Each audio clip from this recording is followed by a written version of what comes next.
नमस्कार साथियों, क्या हाल चाल है। उम्मीद कर रहा हूँ मस्त होगे।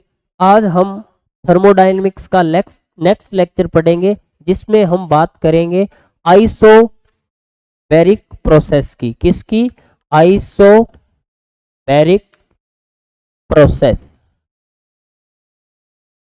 मतलब constant pressure process. The process during which pressure remains constant is known as isobaric process or constant pressure process. If या दूसरी डेफिनेशन क्या है? If state of ideal gas is changed at constant pressure, then process is known as constant pressure process. Yeah, simply the process during which pressure remains constant is known as isobaric process. अब बात आ गई example की। तो process जितना बोलने में आसान है कि गुरुदेव जिसमें प्रेशर कांस्टेंट है आइसोबैरिक प्रोसेस है, बात खत्म है। प्रेशर कांस्टेंट करोगे कैसे? झाग तो प्रेशर को कांस्टेंट करने में आएंगे। कांस्टेंट वॉल्यूम तो हमने क्या कर दिया? क्लोज कंटेनर में कर दिया। अब प्रेशर कांस्टेंट कैसे करोगे? ठीक है ना। तो एक सिंपल सा एग्जांपल है कि ये कंटेनर है, इसमें पानी है, इसको बॉईल कर दो। बॉईल करोगे तो प्रेशर कौन सा रहेगा? एटमॉस्फेरिक प्रेशर रहेगा। एटमॉस्फेरिक प्रेशर रहेगा तो ये प्रोसेस कौन सा हो जाएगा? Constant pressure process. तो किसी कंटेनर है जो ओपन है एनवायरनमेंट के अंदर, तो उसका प्रेशर क्या रहने वाला है? एटमॉस्फेरिक प्रेशर, जो बदलेगा नहीं। आप इसको गर्म करो तो ये जो ओपन पैन में आप हीटिंग कर रहे हो, बॉइलिंग कर रहे हो, ये कौन सा प्रोसेस है? ये कौन सा प्रोसेस हो गया? आइसोबारिक प्रोसेस हो गया। ठीक है ना। तो क्या एग्जांपल हो गया? बॉइलिंग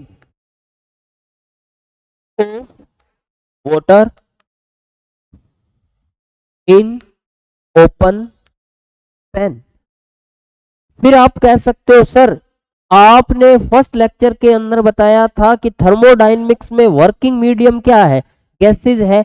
अगर आप किसी गैस को ओपन कंटेनर में गर्म करोगे तो वो तो क्या कर जाएगी? उड़ जाएगी। फिर प्रोसेस कैसे करोगे? ये तो क्या है? लिक्विड का सिंपल एग्जांपल आपको समझाने के लिए कहा, बट हम डील किसके साथ कर रहे हैं? गैसेज के साथ। तो गैसेज का प्रेशर कैसे कांस्टेंट करोगे? आप ओपन में तो किसी गैस को रख ही नहीं सकते, वो तो क्या कर जाएगी? मूव कर जाएगी। जब गैस ही नहीं रहेगी तो प्रेशर कैसे कांस्टेंट रखोगे? तो किसी गैस का प्रेशर कैसे कांस्टेंट रख के इस प्रोसेस को करवाओगे? सोचो। तो इसका एक अलग तरीका है। हम क्या करते हैं, इसका दूसरा एग्जाम्पल देख लीजिए कि ये जो प्रोसेस होगा वो किस में होगा? ये प्रोसेस होगा पिस्टन सिलेंडर अरेंजमेंट में। ये लीजिए सर, किसमें? पिस्टन सिलेंडर अरेंजमेंट में। ये रहा हमारा पिस्टन सिलेंडर। बस इसमें हम करेंगे क्या? इस पिस्टन पर एक डेड वेट रख देंगे। क्या रख देंगे? कोई सा क्या रख देंगे? वेट रख देंगे। सीधी सी बात है, पिस्टन नीचे आएगा, प्रेशर बढ़ेगा। जैसे गुब्बारे को अपने दबाते हैं, प्रेशर बढ़ता जाता है, बढ़ता जाता है, और लास्ट में क्या हो जाता है? ब्रस्ट हो जाता है, फट जाता है। सेम अगर इसको ऊपर करेंगे तो प्रेशर क्या होता जाएगा? कम होता जाएगा। प्रेशर को क्या रखना है? कांस्टेंट रखना है। अब इस पे क्या रख दिया हमने? वेट रख दिया। अब मैं इसको क्या कर रहा हूं? हीट कर रहा हूं। हीट कर रहा हूं तो एक्सपांशन होगा, तो ये पिस्टन ऊपर जाएगा। वेट रखने के कारण ये पिस्टन बड़ा स्लोली ऊपर जाएगा। समझ रहे हो कि नहीं समझ रहे हो? अगर वेट नहीं होता तो ये क्या चला जाता? ऊपर चला जाता। प्रेशर क्या हो जाता? चेंज हो जाता। अब इस पे हमने क्या रख दिया? एक वेट रख दिया। वेट रखने के कारण ये पिस्टन जाएगा तो सही ऊपर, पर इतना स्लोली स्लोली ऊपर जाएगा कि आप क्या कह सकते हो कि ये मोशन कर ही नहीं रहा है और प्रेशर क्या रह जाएगा, कांस्टेंट रह जाएगा। इस तरीके से हम क्या कर सकते हैं, कांस्टेंट प्रेशर प्रोसेस परफॉर्म करवा सकते हैं। किसके लिए, गैसेस के लिए। तो हमने दो चीज पढ़ ली, एक तो क्या पढ़ ली, डेफिनेशन, और एक बात कर ली हमने किसके बारे में, एग्जाम्पल के बारे में। अब हम बात करेंगे किसके बारे में, इंडिकेटर डायग्राम के बारे में। इंडिकेटर डायग्राम के बारे में मैं बात करूं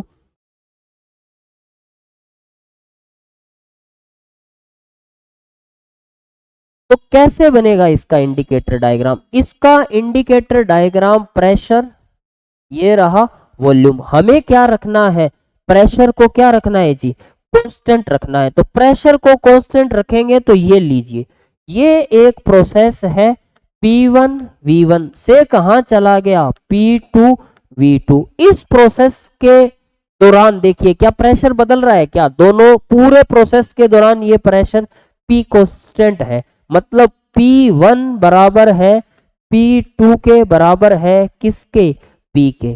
तो ये क्या बन गया, इंडिकेटर डायग्राम बन गया किसके लिए, कांस्टेंट प्रेशर प्रोसेस के लिए। अब इसमें स्लोप कितना है, स्लोप हॉरिजॉन्टल है, स्लोप कितना है, 0। तो स्लोप क्या आ गया, स्लोप आ गया इसका जी 0 आ गया। अब हम बात करेंगे किसके बारे में, हम बात करेंगे इसकी स्टेट इक्वेशन के बारे में। तो स्टेट इक्वेशन कैसे लिखेंगे, अगर प्रोसेस कौन सा, अगर मैं कहूं इनिशियल स्टेट के लिए इक्वेशन क्या लिखूंगा, P1 V1 equal to NR T1। आप चाहो तो n को क्या मान सकते हो, n को आप 1 मोल भी मानकर सोल्व कर सकते हो। फाइनल स्टेट के लिए क्या कर सकते हो, फाइनल स्टेट के लिए P2 V2 NR T2। ये इक्वेशन हमारी फर्स्ट है, ये इक्वेशन हमारी क्या है, सेकंड। इक्वेशन फर्स्ट में डिवाइड लगा दिया किसका, सेकंड का।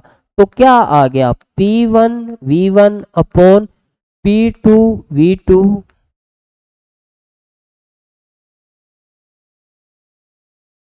देखिए NR से NR कैंसिल, P1 से P2 कैंसिल क्योंकि इक्वल है।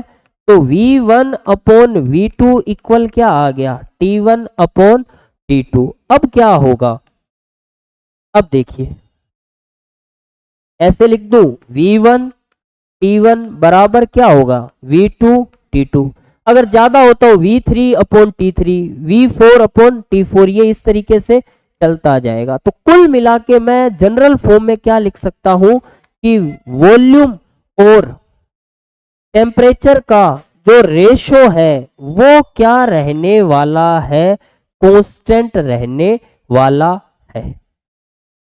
अब देखिए इसको हम क्या लिख सकते हैं, V डायरेक्टली प्रोपोर्शनल है किसके, टेम्परेचर के। कब, जब प्रेशर क्या होता है, कांस्टेंट होता है।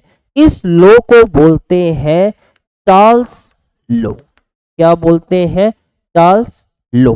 इनकी ट्रिक है वो मैं आपको किसी और वीडियो में बताऊंगा कि when state of a ideal gas is changed at constant pressure then its volume is directly proportional to its temperature। ये कौन सा लो है, चार्ल्स लो है। ये हमने क्या पढ़ लिया जी, हमने पढ़ ली इसकी स्टेट इक्वेशन, ये लीजिए ठीक है।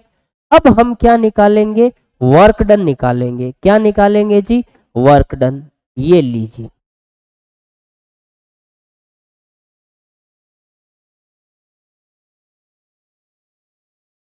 तो वर्क डन का फॉर्मूला हमने क्या पढ़ा है, dW equal to P dV। कहां से कहां, V1 से लेके हमने एक्सपांशन दिया है कहां तक, V2 तक। तो P क्या है, कांस्टेंट है, कहां आ जाएगा, बाहर आ जाएगा। तो क्या बचा, dV, V1 से कहां तक, V2 तक। डी एक्स का इंटीग्रेशन क्या होता है एक्स, तो डी वी का क्या हो जाएगा V, V two V one, तो क्या आ जाएगा P V two minus upper limit minus lower limit, तो वर्क का फॉर्मूला क्या आ गया P V two minus V one. अब देखिए, अभी हमने इधर देखिए ये पढ़ा था क्या, इनिशियल स्टेट फाइनल स्टेट। अब अगर मैं इक्वेशन टू में से इक्वेशन फर्स्ट माइनस करूं, इक्वेशन क्या करूं टू में से इक्वेशन फर्स्ट माइनस करूं, तो क्या आ जाएगा, मैं यहां इस साइड कर देता हूं P two V two minus P one V one equal to N R T two minus N R T one. तो यहां से प्रेशर तो कांस्टेंट है, P1 इक्वल है किसके P2 के, कॉमन ले लो P V2 minus V1 equal to क्या आ गया एन आर, क्या आ गया कॉमन, क्या आ गया T2 माइनस T1। तो P V2 माइनस V1 किसके इक्वल होता है N R T2 minus T1। कब, जब इक्वेशन सेकंड में से हम क्या कर देते हैं equation first, P V2 minus V1 किसके इक्वल होता है N R T2 minus T1।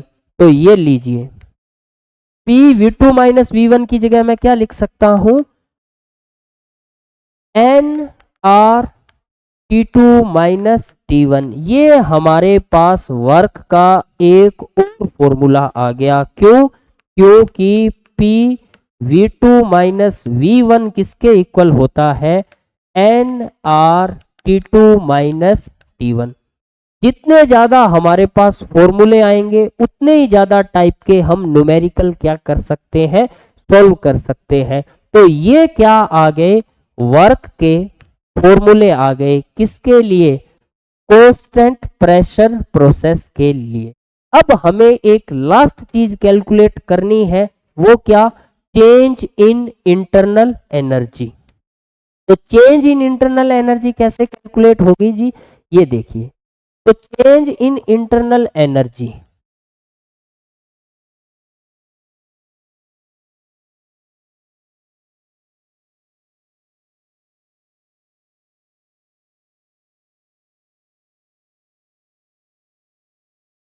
तो फर्स्ट लॉ क्या बोलता है डी क्यू बराबर क्या होता है D W plus D you.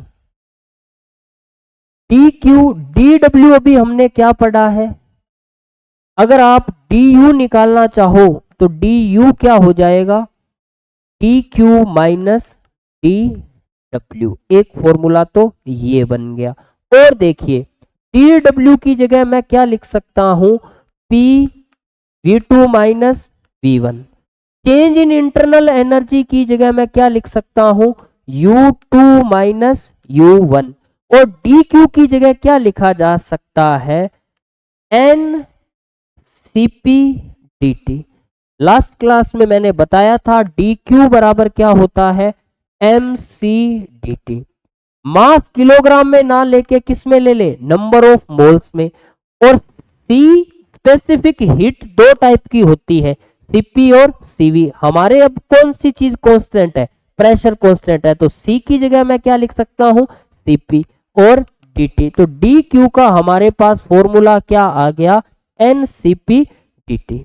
अब देखिए इसको अंदर मल्टीप्लाई करूं, ये हो गया P two V two minus P one V one. क्यों, क्योंकि हमने पढ़ रखा है पी वन इक्वल होता है किसके P2 इक्वल किसके है P, कांस्टेंट प्रेशर प्रोसेस में। तो इस P को 2 वाले के साथ करूंगा तो 2 लिख दिया और 1 वाले के साथ क्या लिख दिया 1 प्लस U2 माइनस U1। ये यहां पे क्या पड़ा है NCPDT। अब देखिए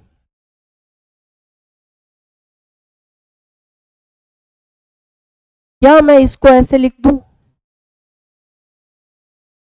P2 V2 plus U2 minus common ले लिया P1 V1 प्लस U1।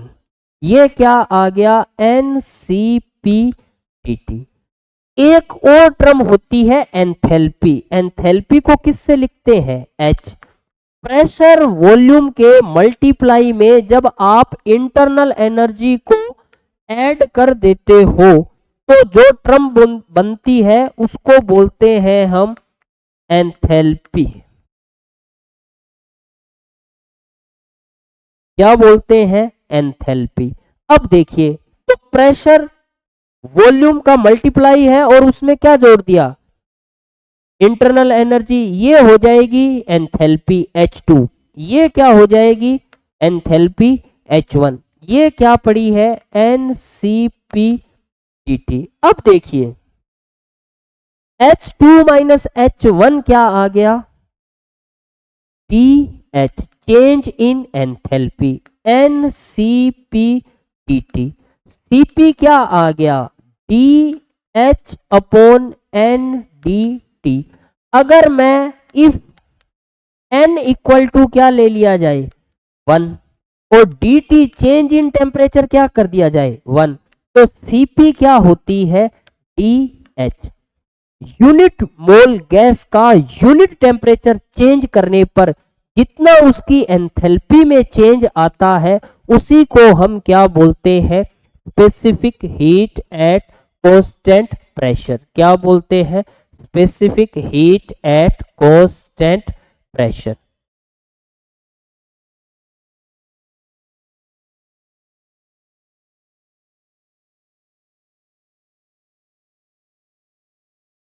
अब देखिए, ये मैं इसको छोटा कर देता हूं, आप ये इसका स्क्रीनशॉट लेना चाहो तो ले सकते हो।